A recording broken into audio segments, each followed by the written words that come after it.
प्रिय दोस्तों, नमस्कार। स्वागत है आपका अपने इस YouTube चैनल रहस्य वो बदल दे आपकी जिंदगी। आशा है आप सभी ठीक होंगे और इसी आशा के साथ इस सीरीज के माध्यम से एक छोटी सी कहानी आपके लिए लेके आया हूं। बिनु सत्संग विवेक न होई। इसका मतलब है कि सत्संगति के बिना किसी व्यक्ति को विवेक की प्राप्ति नहीं हो सकती। आज ये विवेक क्या है, इसके बारे में मैं आपको एक छोटी सी कहानी के माध्यम से समझाने का प्रयास करता हूं। देखिए, एक व्यक्ति होता है, उसकी माँ है, वो वृद्ध अवस्था में है और अंधी है, बहू है लेकिन बच्चा पैदा नहीं हुआ। बांझ महिला के नाम से बेचारी को ताने लोग लगाते रहते हैं। व्यक्ति गरीब है, पैसे की किल्लत है। माँ कहती है कि मुझे दिखाई नहीं देता, स्त्री कहती है कि हमारी संतान नहीं है और खुद इस चिंता में है कि हमारे पास इतना धन भी नहीं है कि हम अच्छे से पालन पोषण कर सकें, खा पी इसके। एक दिन बड़ा मायूस होकर के और इस ईश्वर को ध्यान लगाते हुए और चल पड़ता है कहीं दूर। सोचता है आज किसी नदी में कूद पर के मर ही जाऊंगा। बड़ी चिंताग्रस्त स्थिति में है। नदी किनारे पहुंचा, इधर उधर देख करके सोचता है कि आज कूद जाऊं इसके अंदर और अपने आप को ही समाप्त कर लेता हूं। इतनी चिंता है, वो मेरे से सहन नहीं हो पा रही। जैसे ही नदी में कूदने के लिए तैयार होता है, अचानक एक दैवीय स्वरूप सामने आकर के खड़ा हो जाता है और अचानक से आवाज देता है, रुको। व्यक्ति सुनकर के बड़े आश्चर्य से उनकी ओर देखता है और लगता है आज कोई न कोई चमत्कार मेरे साथ हुआ है। सामने से आवाज आती है कि बोलो क्या चाहते हो। व्यक्ति कहता है कि क्या जो बोलूंगा, जो मांगूंगा, क्या वो मिल जाएगा। सामने से उस स्वरूप की ओर से आवाज आती है, मिल तो जाएगा, लेकिन मेरी एक शर्त है। यदि उस शर्त की आपूर्ति करते हो तो अवश्य ही आपको वही मिलेगा जो आप बोलोगे। और शर्त है कि आपको सिर्फ एक ही वरदान मिलेगा और वो आपके पास शाम तक का समय है। शाम होने तक आप विचार करो कि आपको वास्तव में चाहिए क्या। अब वो व्यक्ति पहले तो बड़ा खुश होता है, लेकिन बाद में इस विकट परिस्थिति में पहुंच गया, इस चिंता में पड़ गया कि मांगू क्या। माँ कहती है कि आंखें नहीं है, अगर मेरे आंखें होती तो मैं भी देख लेती जीवन। स्त्री कहती है कि हमारे संतान है हो जाती तो हमारा जीवन आगे का सुखी हो जाता।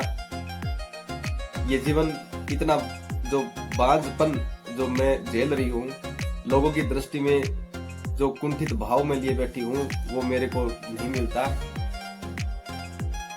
और स्वयं सोचता है कि थोड़ा धन मांग ले ताकि जीवन जिया जाए।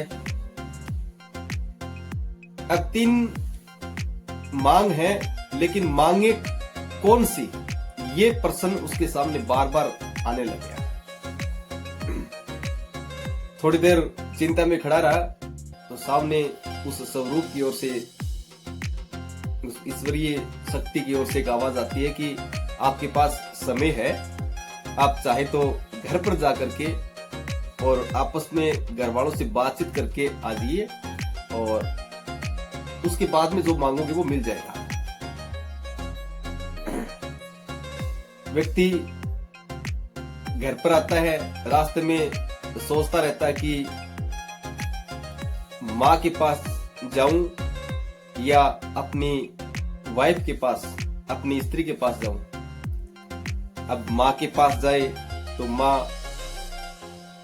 आंखें के लिए कहेगी, घरवाले की तरफ जाऊंगा तो वो इस संतान के लिए कहेगी, लेकिन मेरी इच्छा पैसे के लिए है तो वो भी रह जाएगी।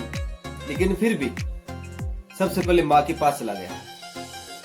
माँ से पूछा कि माँ, आज मैं ऐसे ऐसे चिंताग्रस्त होकर के नदी में कूदने के लिए जा रहा था, तो जैसे ही मैं कूदने लगा तो एक ईश्वरीय शक्ति मेरे सामने आके खड़ी हो गई और मेरे से कहा कि आज शाम तक एक वरदान, चाहे कुछ भी हो, आप मांग लो, आपका वो पूरा हो जाएगा, कोई भी काम। तो माँ बता मैं क्या मांगू। माँ कहती है कि देख बेटा, बहुत दिनों से मेरे को दिखाई नहीं दे रहा, इस सृष्टि को मैं देख पाती यदि मेरे आंखें हों तो मेरी बात मानो, मेरे लिए आंखें मान लो। अगर आंख मांग लोगे तो मेरी जैसी आंखें आ जाएंगी तो मेरे को जीवन बड़ा सुलभ हो जाएगा। तेरे को बड़ी इच्छा हो रही है। माँ की बात सुनकर के अपनी पत्नी के पास आया, पत्नी से सारी बात बताई पहले, फिर पूछा कि बोलो क्या मांगे जाए, माँ की आंखें मांगी जाए या कुछ धन संपत्ति ले ली जाए। लेकिन पत्नी कहती है, देखो जी, शादी को काफी साल हो गए, हमारे कोई संतान नहीं है, मोहल्ले वाले, पड़ोसी, रिश्तेदार सब हमारी तरफ बड़ी घृणा से देखते हैं, मुझे बांझ कहते हैं, ये मेरे से सहन नहीं हो रहा। तो आप एक काम करिए, हमारे लिए एक संतान मांग लीजिए। अगर भगवान की कृपा हो जाएगी तो एक संतान हमारे गोद में आ जाएगी और हम खुशी खुशी अपना जीवन यापन कर लेंगे। कहता ठीक है, और वापिस चल पड़ता है इसी दुविधा में कि पत्नी की बात मान ली तो मां रह जाएगी और मां की बात मान ले जाएगी तो पत्नी रह जाएगी, और दोनों की बात अगर बन भी जाए तो मेरी इच्छा तो रहनी ही रहनी है। चलता गया आगे इसी दुविधा में। अचानक सामने से एक साधु महात्मा आ रहे हैं।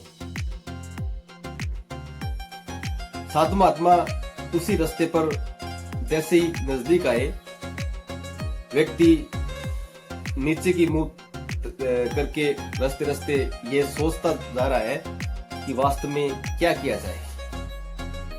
सामने से साधु महात्मा की आवाज आई कि क्यों चिंता कर रहा है पगले, इतनी चिंता में तू जा रहा है, एक बार बता तो जा। जब तेरे सामने एक साधु महात्मा आ रहा है और तू उसकी ओर देख ही नहीं पा रहा है, तो ऐसी किस चिंता के अंदर तू ग्रस्त है कि तेरे को एक साधु दिखाई नहीं दे रहा।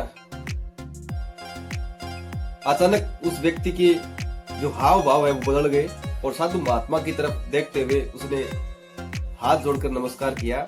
हे साधु, बड़ी विकट परिस्थिति में पड़ा हुआ हूं, इस प्रकार से मेरे को एक ईश्वरीय शक्ति मिली है, घर पर अच्छे से घर भी नहीं है, खाने के लिए भी इतना अन्न पर्याप्त नहीं मिल रहा, माँ है वो अंधी है, पत्नी निसंतान है, अब वरदान एक मिला है, लेकिन समझ में ये नहीं आ रहा कि मांगू क्या। उधर आंखें मांग ली तो पत्नी नाराज, संतान मान ली तो माँ की खुशी खत्म, और धन मांग लिया तो जाऊंगा कहां लेकर के, न तो माँ पसंद करती न पत्नी पसंद करती। सोचता हूं कि सब कुछ रहने दूं और वापिस छलांग लगाए दूं नदी में, अपना अंत कर लूंगा तो कम से कम चैन मिलेगा। साधु महात्मा कहते हैं कि बेटा, इतना अपने आप को तरफाने की जरूरत नहीं है। तू अभी सत्संग प्राप्त नहीं किया। यदि सत्संग में कभी बैठ जाते तो इतनी दुविधा में तू कभी नहीं पड़ता। व्यक्ति कहता कि महात्मा जी, चलो मेरी गलती रही है कि आज तक मैंने किसी सत्संग को प्राप्त नहीं किया, किसी साधु महात्मा का वरदान आशीर्वाद मैंने नहीं लिया, लेकिन आज बड़े व्याकुल मन से, बड़ी उम्मीद से मैंने हाथ जोड़कर आपको नमन किया है कि आज मुझे कोई राह दिखा दीजिए। साधु महात्मा कहते हैं कि बिनु सत्संग विवेक न होई। अगर विवेक प्राप्त करना है तो सत्संग ज्वाइन करना ही पड़ेगा, सत्संग में बैठना ही पड़ेगा, सत्संग को समय देना ही पड़ेगा। सत्संग का मतलब वो नहीं जो रातों रात लोग भजन करते हैं उसमें बैठे रहो, नहीं। सत्संग का मतलब है संतों का संग। महात्मा जी कहते हैं अगर ऐसी बात है तो आप एक काम करो, उस ईश्वरीय शक्ति से जाके हाथ जोड़कर ये कह देना कि मेरी माँ अपने पोते को सोने के झूले में झूलता हुआ देखना चाहती है और ये वरदान तुम्हें मिल जाएगा। सोने के तेरे घर में भंडार भर जाएंगे, माँ की आंखें भी खुल जाएंगी और तेरे को संतान भी मिल जाएगी। ये कहते ही उस आदमी के जो मनोभावना है वो बिल्कुल बदल गई और ये वो सोच रहा था कि ये साधु महात्मा ने जो मेरे को बात बताई वो मेरे को पहले क्यों नहीं सूझी। इतनी अक्ल मेरी कहां खो गई थी, क्या मेरे में इतनी बुद्धि नहीं कि मैं इतना मांग सकूं। लेकिन आज ये साधु महात्मा के दर्शन और मुझे जीवन की एक नई दिशा मिली है। जरूर भगवान से मैं जाके उस ईश्वरीय शक्ति से जाकर के मैं यही कहूंगा और मेरी सारी इच्छाएं पूर्ण हो जाएं।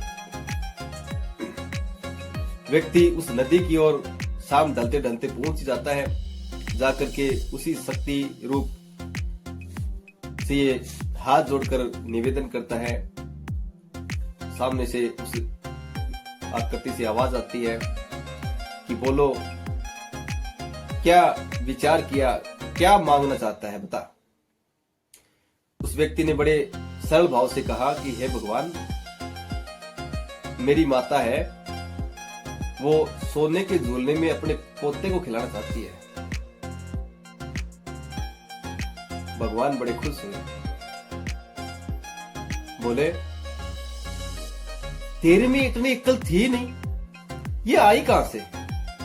जरूर तूने किसी साथ किया है, जरूर कोई साधु महात्मा से तुम्हें भेंट हुई है जिन्होंने तुम्हें ये अक्ल दी है, ये बुद्धि दी है, ये विवेक दिया है और उसी विवेक के कारण तूने अपनी तीनों इच्छाएं पूरी कर ली। जा, तुझे सोने के झूलने में झूलता हुआ, तेरी माता की आंखों से दिखाई देता हुआ और एक पुत्र संतान की प्राप्ति हो जाएगी जल्द ही। तू घर जा। और इतना कहते ही वो ईश्वरीय रूप था वो एलोपित हो गया। व्यक्ति बड़े खुशी मन से घर आता है, देखता है कि घर पर सब कुछ जगमगा उठा है, माँ भी देखने लगी है, पत्नी भी खुश है और सोने से भरा हुआ है उसका परिवार, बड़ा जगमगा रहा है। इस कहानी का सार रूप देखिए। आप लोगों के पास परिवार है, शरीर भी है, सोचने समझने की शक्ति जितना आप सोच पाते हैं वो भी है, लेकिन बहुत बार परिवार के अंदर आपके पास सब कुछ होते हुए भी आप उसका सही उपयोग नहीं कर पाते उस विवेक के अभाव में। आपको किस समय क्या मांगना चाहिए, किस समय धन का उपयोग किस प्रकार करना चाहिए, किस कारण से घर के परिवार के सभी सदस्य खुश हो सकते हैं, और आपकी एक छोटी सी गलती आपके पूरे परिवार को तबाह भी कर सकती है, आपको आपके समाज में इतना कलंकित भी कर सकती है। लेकिन आपका एक अच्छा कार्य आपके परिवार को ही नहीं, आपके समाज को ही नहीं, आपके गांव को, देश को भी बड़ा नाम कर सकता है। यकीन मानिए, आप ऐसे सत्संग को प्राप्त करने के लिए निरंतर लगे रहिए, संतों की वाणी सुनिए, उनका अनुसरण करिए, और ऐसे बुरे आचरण वाले लोग जो आपको गलत दिशा में भेज रहे हो, आपको एक गलत संदेश दे रहे हो, आपका परिवार, आपके बच्चे, आपके माँ बाप अगर उस दिशा से भटक रहे हो, तो आप प्रयास कीजिए उनको संतों की तरफ ले जाने के लिए। घर में ऐसे संतों का प्रवचन आप शुरू कर दीजिए, आप उनका अनुसरण करना शुरू कर दीजिए। धीरे धीरे करके, एक एक करके सभी इसी रास्ते में आ जाएंगे। सबकी बुद्धि है वो विवेकवान हो जाएगी और आप अच्छे आचरण वाले बन जाएंगे। धन्यवाद। Thank you.